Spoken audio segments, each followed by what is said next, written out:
Hello and welcome to PrimeStar TV. Today we are bringing you part 2 of the conversation that we had with Barrister Adebayo Shittu, the former Minister of Communication. Please stay tuned, stay glued, and enjoy yourself. Thank you very much. Now, you said that you have contested, I think, twice to be the governor of your state, and you lost. Are you still hoping to do the same? Very well. I'm still hoping that in 2027, I will be given the ticket of the APC to contest election in Oyo State. And my hope is buoyed by several factors. Number one, in terms of aspirants who have had the privilege of learning politics from the feet of our late sage, the late Chief of Bafemi Awolowo, I'm the only one living who has had direct training and orientation from our late sage, the greatest political leader who has ever lived in Nigeria. Number two, in the case of Oyo State, there's no doubt we have about 5 to 7 regions within the state. In Oyo, in Ibadan proper, we have 2, regions: Ibadan main and Ibadan, the less city. And then we have Ibarapa, we have Ogbomoso with 5 local governments, we have Oyo with 4 local governments, we have OkeOgun, where I come from, with 10 local governments. Ibadan, of course, the 2 Ibadans have 11 local governments. If you look at all of this, Ibadan proper has produced 6 governors over the last 30 years. 6 governors. Ogbomoso has had one. Apart from Ibadan and Ogbomoso, OkeOgun with 10 local governments has never had an opportunity. And we are saying, like the Yorubas have this adage that if Ibadan has produced 6 governors, with 11 local governments they produce 6, OkeOgun with 10 local governments has not had the privilege of producing any. I think it is proper for us to appeal to Ibadans to concede the governorship to OkeOgun this time around. This is more important, particularly because we have had a similar situation at the national level.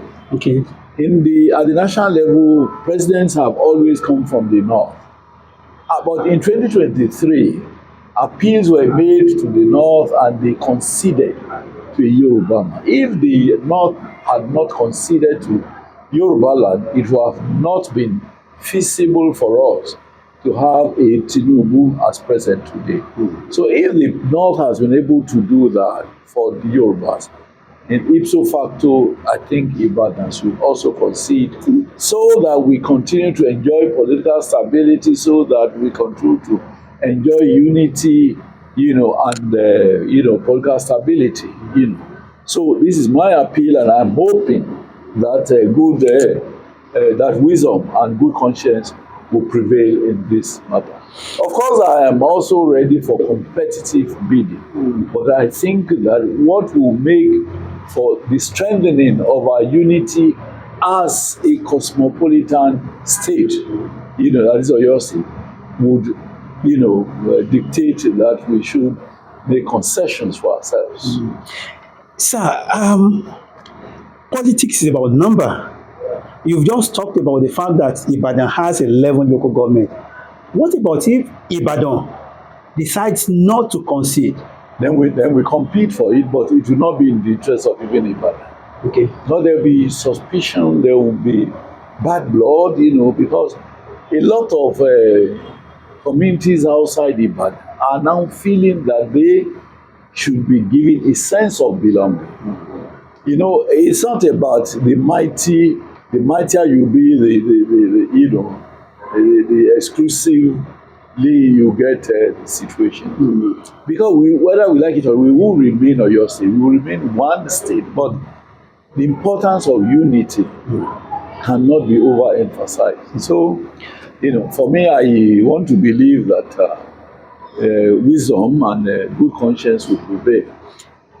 People will wonder that you have been this, you've been that, you've been commissioner, you've been minister. Why governor again? Why can't you just allow the younger ones Well, you see, governance to do it, considering your age, over 70? It's not about age, it's about wisdom, it's about knowledge, it's about dynamism. The experience also, you know very well, that cannot be purchased from the marketplace. The experience that I have about governance, you don't want somebody to come and start experimenting with the lives of our people. In the past, I remember during Babangida's period, he introduced the young Charu kind of philosophy. And many of the youths who entered governance at that time ended up in EFCC cells because of greed for money. They had not built any house of their own. They had not lived any, useful life. When they got into power, what was most important to them was acquisition. And corruption and all of that. Me at my level, I don't have any new house that I want to build. I don't have any, new acquisitions. Okay. What I want is, look, as a product of the Awolowo of politics, let us re-engineer the life more abundant political structure that Awolowo established, and that nobody since Bolage's time has thought of re-establishing. So my aim is to really benefit society with the knowledge that I've acquired over the last 47 years, so that poverty can get either completely eliminated or reduced to the barest minimum. So it's about service to humanity that you are thinking about. Completely about service. But do you think you have that kind of money? Somebody that is contesting for that position?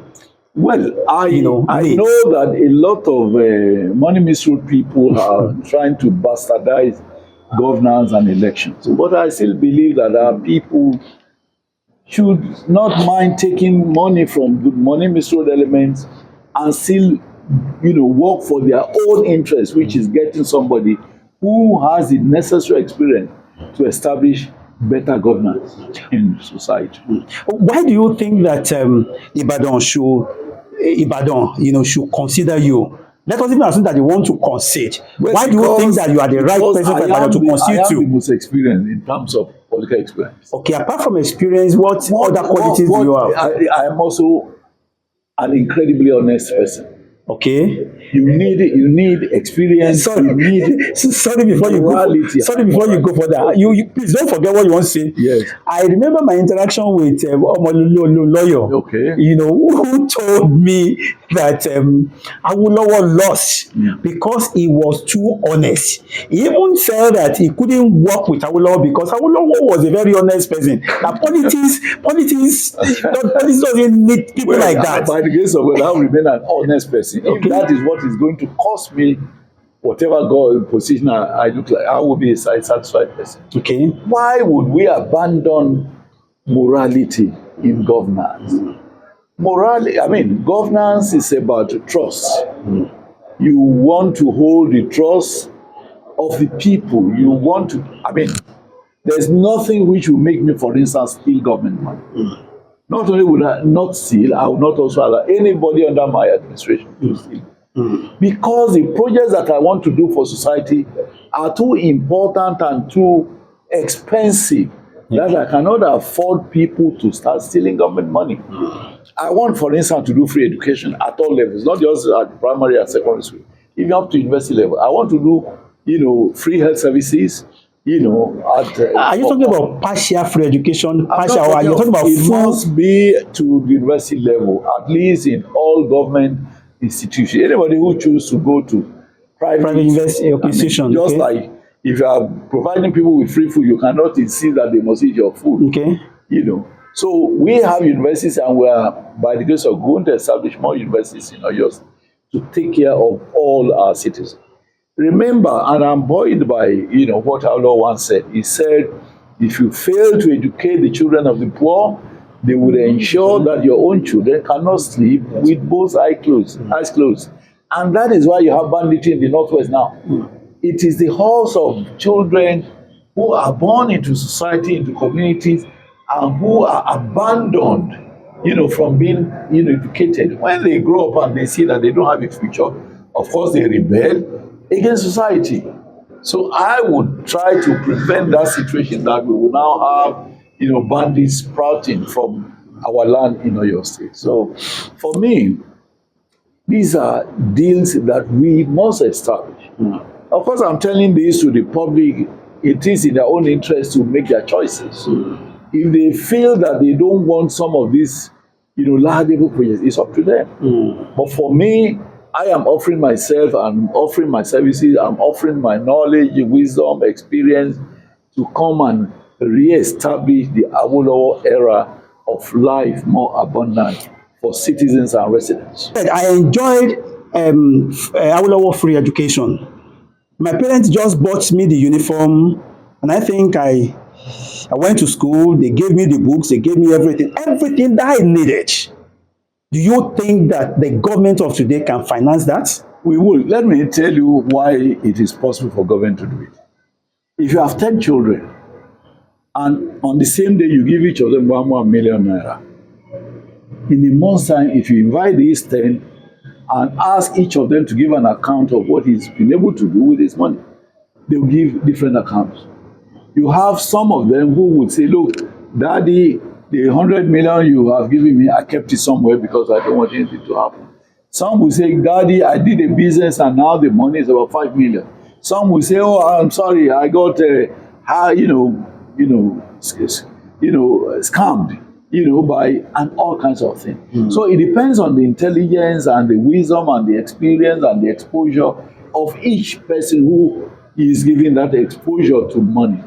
I can assure you that as somebody who is so passionate to get everybody in society educated, we will run, free education successfully. And let me say this. Up to tertiary level. Up to tertiary level. When Awolowo was doing his free education, there was no oil money. It was only cocoa money. Yes. Now we have the added advantage of oil money coming from the federation account. So why would we not be able to prioritize our expenditures and get everybody, benefiting from free education and free service? Those to me are basic, necessities and basic rights which everybody in society must enjoy. What is your view concerning technical education? Of course, it is part of the general education that we must provide. Technical education, skills acquisition, and all of that. Everybody, everything, included. Is there anything that can make you to say that you have a connection with Ibadan? Of course, yes. I mean, number one, because you are from OkeOgun. Yes, I'm from OkeOgun, but I've lived in Ibadan since 1979, and that's about 47 years, consistently. Number two, I'm married to 3 Ibadan daughters. The 3 of which combinedly have given me 13 children. Number 3, I am the Agbaki Afiwagboyi of Ibadan. Tile Toko, I care to add. I mean, these are connections. Who gave that title? It's the Obasalu Adetunji. Oh, okay. Olubadan of Ibadan. The late Olubadan of Ibadan. Okay. I mean, before being honored with this chieftaincy, you know that there must be, the deepest respect, the deepest appreciation by the Olubadan at that time, to honor me with, such a very high title. And I mean, again, most of my supporters politically are even from Ibadan. That will trust you. Most of my supporters are even. I've consistently lived in Ibadan. I have my buildings in Ibadan. I have only one house in Shaki in Ibadan. I have 2. My residence and my office, in Ibadan. So consistently, I have been an Ibadan person too, and I'm very proud of my relationship and my association with important people in Ibadan land. So by marriage, you are an Ibadan man. I am, and by the chieftaincy and by all of that, with 13 children. Association with 13 children. So you have 13 children altogether. No, of course I have more than 13. Oh, those are the ones who from Ibadan. Ibadan and partly Shaki. So altogether, what's the number? I have 26 children. You alone, sir. Okay. I have 26 children, Okay. 10 of who are already graduates. Wow. Another 8 are currently in universities. Okay. And by the grace of God, I will be having 4 medical doctors, 3 of them female, 1 male, 2, lawyers. My first son Okay. works with Islamic Development Bank. He used to be with African Development Bank. He just got another, bigger appointment with Islamic Development Bank in Saudi Arabia, which is where the headquarters is. So I'm happy and I'm fulfilled. I have children all over the world. How many males? I have about 10 males. About 10 males. And many grandchildren. Of course, I have grandchildren. Okay, let me ask this because it's very important. If you are contesting to be a governor in the state, briefly, what do we expect from you in your state? Number one, you expect the most humble governor that ever lived in Ibadan, in Oyo State. Number one, I will be having, by the grace of God, quarterly town hall meetings in all the zones of Ibadan. I don't want a situation where after election, the next pact with the masses will be when another election is coming. In the year, there will be 4 series of, town hall meetings where people would come, meet with the governor, meet with all commissioners, and we will give report and get feedbacks from the masses as to what they to rate us how we are faring and to know what else they are expecting from government. Of course, if any commissioner misbehaves in such meetings, people will come and report him publicly. That would happen. Number 2, I will be meeting with the Council of Chiefs, traditional rulers, very regularly. They'll be better involved in day-to-day governance. Number 3, local government executives would have very free democratic right to govern.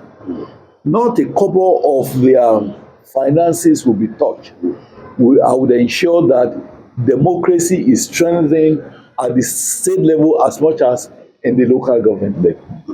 And, with my guidance, I believe local government executive will be able to perform much better and will be, protected from the regular, intervention of both the State House of Assembly and the state executive. And of course, in an environment where there's free education and free health service, you know that people will know that they have somebody who will continue to protect their interests.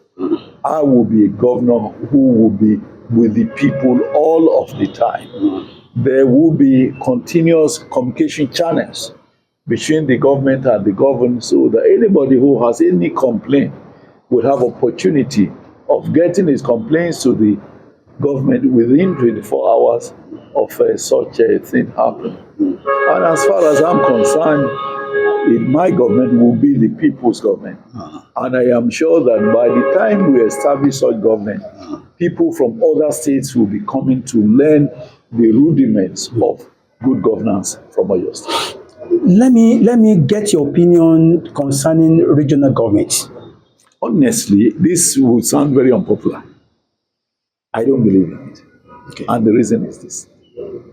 In the early 70s, while I was growing up, while I was in school, we used to have Western state government. We had the current Oyo, OkeOgun, Osun, and so on, as one government. And at that time, the sing-song in my area and in the current Oyo State was àwọn Ìjẹ̀bú ń rẹwà jẹ, àwọn Ẹ̀gbá ń rẹwà jẹ, àwọn Ìjẹ̀bú ń rẹwà jẹ, àwọn Ẹ̀gbá ń rẹwà jẹ. Then Ogun State and Ondo State was created. The sing-song then changed to àwọn Ìjẹ̀ṣà ń rẹwà jẹ, àwọn Ìjẹ̀ṣà ń rẹwà jẹ, àwọn Ìjẹ̀ṣà ń rẹwà jẹ. Then Osun was created. Today the sing-song is Ìbàdàn ń rẹwà jẹ. There must be a stop. There must be a limit to all of this. When you have a so-called regional government, you are saying that the current states will become less independent than they currently are. and you superimpose another structure between the people and the national government. As far as I am concerned, we should ensure that democracy as it stands today is strengthened so that there will be independence of the current states and their occupants, the residents, rather than creating another hegemony, of a bigger government which will intercede between states and the federal. What is also your take on regional security? Well, if we have as many security, panels that we could have, because security is, very critical, I don't have any problem about that. What I fear, however, Okay. if states have their own police, is likely to affect the due functionality of political processes in this state. Okay. Look, we have state governments who are preventing local governments from implementing proper democracy. Okay. We had a supposed local government election in this state. No elections were held, despite the fact that there was no state police.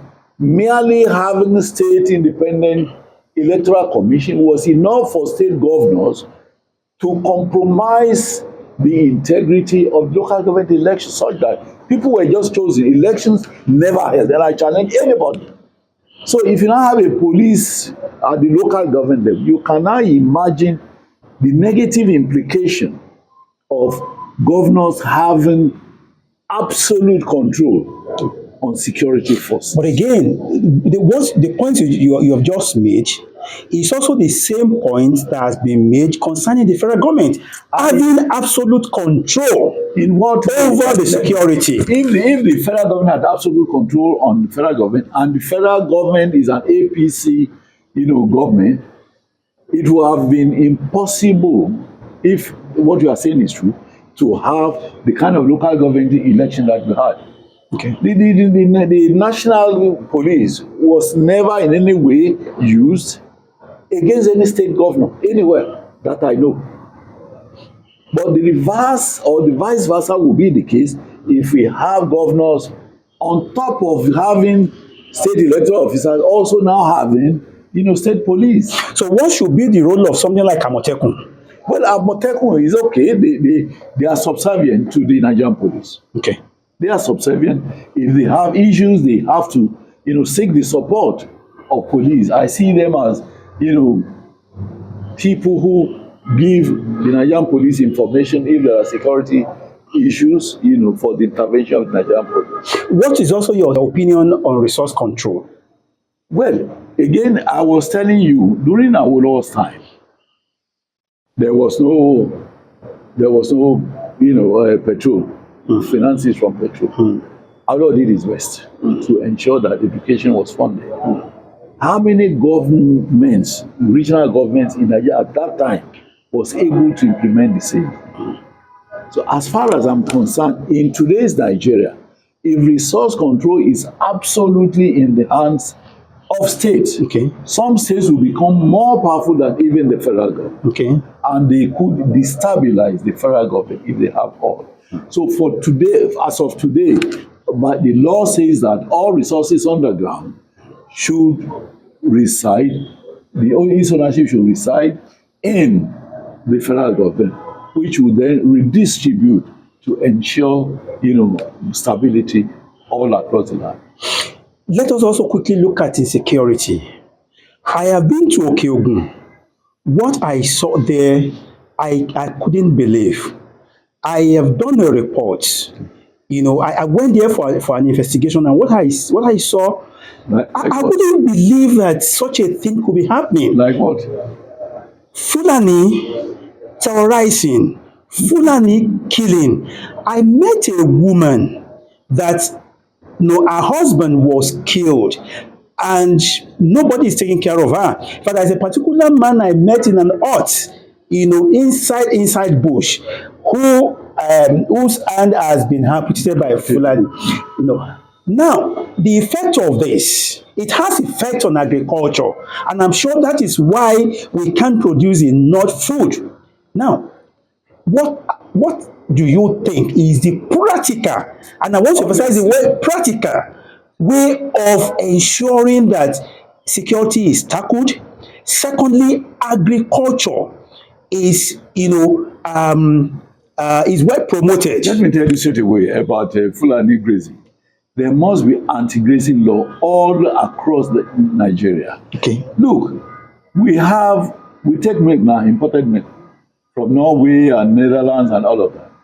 You will not find a single cow on the streets of Norway or Netherlands or anywhere. Okay. And yet they are the ones who produce all the milk that the world, is consuming. Why must the situation be different in Nigeria? If I have my way, open grazing or public grazing must be outlawed completely.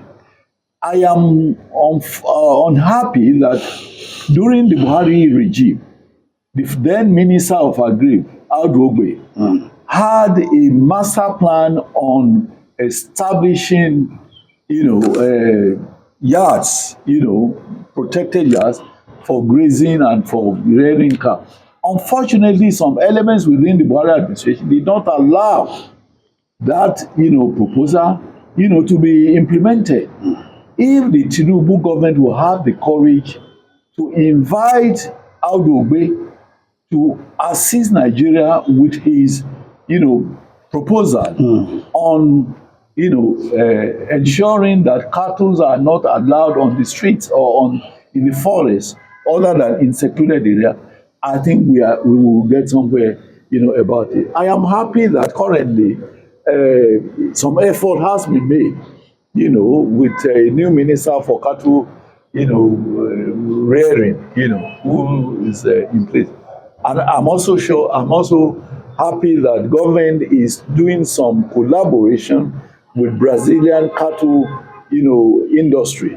If we can get all of that, there's no reason why cattle should be allowed to destroy farms and why Fulanis must be allowed in the forests all over this country to, negatively impact, agri. That is why generally, during our Lord's time, he established farm settlement. I think we must go back to that. Okay. If I have the opportunity of becoming governor, by the grace of God, no graduate of agriculture will be given any white-collar job.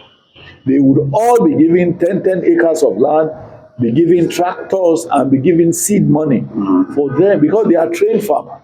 They must be, encouraged to go back into practical agriculture so that within the shortest period time, they will all be well-to-do and Nigeria will be better off in terms of agricultural production and the food security. Well, as a minister of communication, what could you say to be your biggest achievement?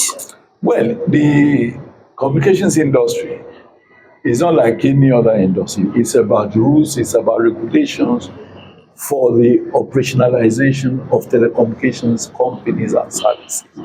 I am happy that during my period, we had a very stable environment. Nigeria made humongous money from licensing. Because when we invited the communications companies to come and establish, we charged them humongous billions of naira to buy licenses, operating licenses. Okay. Until tomorrow, they pay regularly, to government. So that would not be for the knowledge, to the knowledge of the ordinary citizen. Yeah. But as an individual, outside government, resources, I am happy to say that I was able as minister, not necessarily because I'm Minister of Communication, but because as a minister, I was able to donate about 16 boreholes to various parts of Oyo State. Ibadan alone had 6, which I donated, and I'm happy they are self-functioning. Other places like Shaki, Iseyin, Oyo also had, boreholes. I was also able to establish computer centers in Ibadan Polytechnic and Shaki OkeOgun Polytechnic. In fact, the OkeOgun Polytechnic cost us about 250 million. It is still operating now to the benefit of students of OkeOgun Polytechnic. Again, in about 12 or 15 different locations, we established what is called ICT knowledge centers. They were established in secondary schools all over in Ogbomoso, in Kishi, in OkeOgun, and in Ibadan here. And then in terms of job, getting jobs for jobless people, about 50 people were assisted to have jobs. Most of them in NIPOS, and they are still there enjoying, the benefits of their jobs. So, and apart from that, I also sponsored 12 law school students from Oyo State, 12. Again, about 10 were sponsored to do their masters at the University of Ibadan. I mean, these are some of the things I can easily remember, and I thank God that I have been able to do all of this. But what was the main challenge that you faced as a minister, and how did you address it? The main challenge I faced was the fact that there were some people in the presidency, close to the president, who would insist that you have to get their buy-in before you bring about any innovation, anything which will benefit Nigeria. And I give an example. We have a satellite company in Nigeria owned by the government. That satellite company has only one satellite in orbit. Having one satellite in orbit is analogous to a transport company flying Lagos to Abuja with no spare tire. If there's a puncture on the way, it's too bad for the transporter and the passenger. So I went to China to negotiate with the manufacturers of the satellite for 2 new satellites, to serve as backup for the one existing, satellite. And we negotiated for the 2 satellites for $550 million. I also went to China Exim Bank to negotiate for the financing for it. They agreed to finance it. When I came back to Nigeria and I took the memo to the Federal Executive Council, it was thrown out. Because there were some people in the government, in the Federal Executive Council, when there's any memo, they just stand up from their seat, go to the president, tell him something, and that's the end of your memo. It did happen on 2 or 3 occasions. And that would be the end of it. It was very unfortunate. I mean, to the extent that I also wanted to establish an ICT university for Nigeria. And I took the memo to the Federal Executive Council. By the time I got there, a lot of ministers had been compromised. At the end of the debate, President Buhari, with due respect to him, said, Barrister Shittu, I commend you for your hard work on this menu. But as you can see, this is an over-ambitious project. Oh my God. So we have to step it down. And that was it.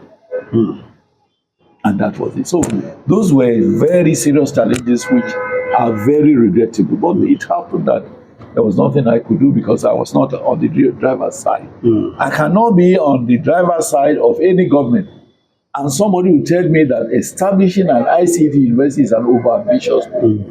Ever since, more than 20 universities have been established in Nigeria. Yes. Many of them without serious and professional, coloration. But these were some of the challenges, and there was nothing I could do. At the end of the day, they convinced the president not to reappoint me, and I thank God for the one opportunity I had. So some people worked against you. To serve with the president for the second term. I believe so. Otherwise, I was one of the star boys of that government. I was one of the star boys. Okay, let me also add this. For now, all the telecommunication, they're performing very poorly. The people are complaining. Nobody's protecting the masses. Those of us who need data to do what we're doing, we're going through a lot. Yes, that's the truth. Something that maybe a 2 gig something or 3 gig something that you want to upload, you're spending about 50 gig. That is a cheating on the part. And that also points to the fact that nobody is controlling the telecom. Nobody, is bothered about the welfare of the people. What can you say to that? Honestly, commenting on this issue is a big sacrifice on my part because Nigerians hate the truth. Okay. Let me tell you, farmers who grow rice, who grow yam, every now and then prices are going up. Who is controlling them? You see, the telecom companies, when we invited, you remember it was Nigeria which invited them to come and operate in Nigeria. When we invited them, they were paying through their nose to get licenses. Okay. Not millions or billions. That's one. Number two, there's no electricity for them. They have to buy 200 kVA generators for each mast that they install anywhere. Number three, each mast at that time, I don't know what it will cost now, each mast at that time was costing 40 million naira for each mast. Imagine how many masts of MTA or Glo you have in Nigeria and multiply that by 40 million. So these are, and then again, they have to look for their own security, because if they don't provide their security, Nigerian security architecture does not cover them. The electricity does not cover them. Nothing. Government is not providing anything for them. They have to, and you know, to say this, a lot of people will feel disappointed that it is as if I'm defending them. But the truth must be told. If we are in their shoes, can we be paying through our nose to provide services in a situation that will amount to losses for us? Let me tell you, and I'm talking from experience, an SMS in Nigeria, while I was in office, was costing 4 naira. Yes. 4 naira. At that time, if you went to Benin Republic, for what we pay 4 naira here for, you pay 50 naira in Benin Republic. In Algeria, where I also went during my period, you pay 150 naira for what we pay 4 naira for. So if you compare all of this, you know that in a way you must also sympathize with those we have begged. Because if they hadn't come to Nigeria, we will still have no telecom service. And imagine these beneficial services that telecom companies are providing for individuals and so on and so forth. So for me, I'm sympathetic. I sympathize with Nigerians who have to pay that much. But again, you also have to know that part of the payments they made are what government is using to provide services for Nigeria. So we must also sympathize with them. You've made the general remarks on some of the things that you will do. That is, if you are privileged to be a governor.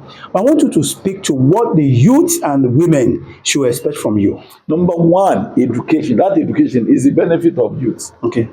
Number two, we will also have skills training in the ICT sector for free. That is very, very important.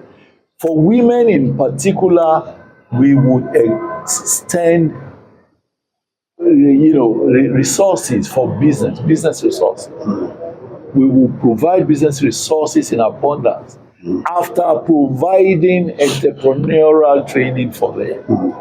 I am very passionate about both the youth and women getting entrepreneurial training. For instance, I have boasted, and I keep emphasizing this, if I ever become governor, within 2 years, we will eliminate graduate unemployment from our state. Within 2 years, graduate unemployment. And what would I do? Number one, everybody who read Agric is the number one thing.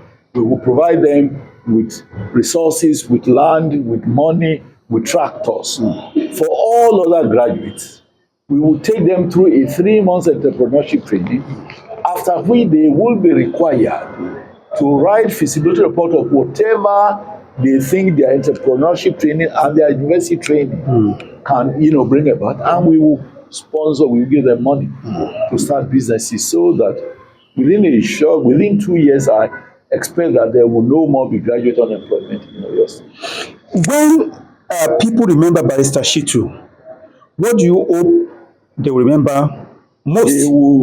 I hope they will remember Barrister Shittu as a benefactor of the poor masses of this state. This is where we're going to draw a curtain for this episode. We're going to have episode 3. Watch out for episode 3, which is going to be the final episode. Thank you very much.